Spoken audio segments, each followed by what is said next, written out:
যদি কলিজা শক্তই হয়, এক ওয়াক্ত নামাজ পড়তে মন না চায় নওজোয়ান, মাঝে মাঝে কবরস্থানে একা দাঁড়াই, মানুষের লোকে যাইয়া পারত না, একলা কবরস্থানে দাঁড়াই একা নীরবে, দিনের বেলাতেই কোনো কবরের সামনে 1 মিনিট 2 মিনিট দাঁড়াইয়া ভাইব। এই মানুষগুলো জমিনে কোলাহল করত, এই জমিনে এই মানুষগুলো ব্যস্ত ছিল। আজ পৃথিবী ঠিকই আছে, ওরা আর নাই।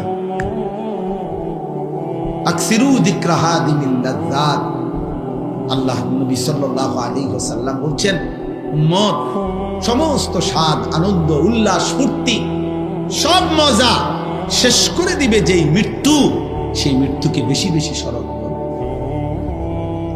সব সব ঠান্ডা করে, সব স্তব্ধ, সব স্তব্ধ।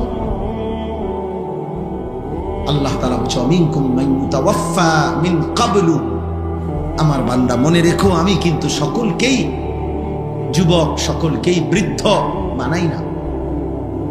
মায়ের পেট থেকে বের করার পরে চলতি পথে আমি আল্লাহ তাআলা অনেককেই মৃত্যু দিয়ে ফেলি। দেখ, কথা বলে না, জন্মিলেই তো বুড়া হয়, প্রত্যেকটি বাচ্চাই তো নিশ্চিত বুড়ো হয়। বুড়ো হয়, 3 বছরের বাচ্চা কবরে নাই, 3 দিনের বাচ্চা কবরে নাই, 6 বছরের বাচ্চা কবরে নাই।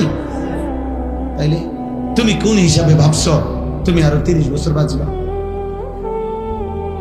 আমাদের মৌলানা মুতালিব হোসেন সালিহি, আমার বন্ধু, মৌলানার ওর মেয়ে বাচ্চা হয়েছিল 1 মাস 1.5 মাস, 1 মাস হয়েছে মনে হয়।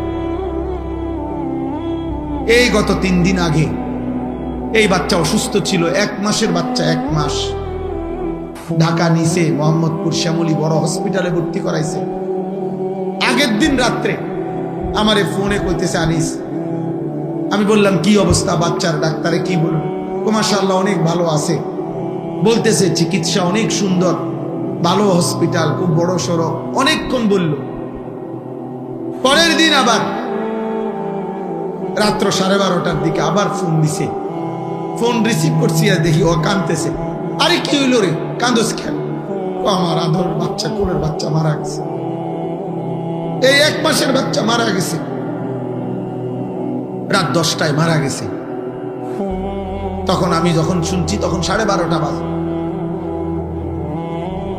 পরে কথা বলতেছি আর সান্ত্বনা দিতেছিলাম, তো বললাম যে বাচ্চাটা এখন কোথায়, তুই কই এখন? তো একটা কথা বলছে, কয়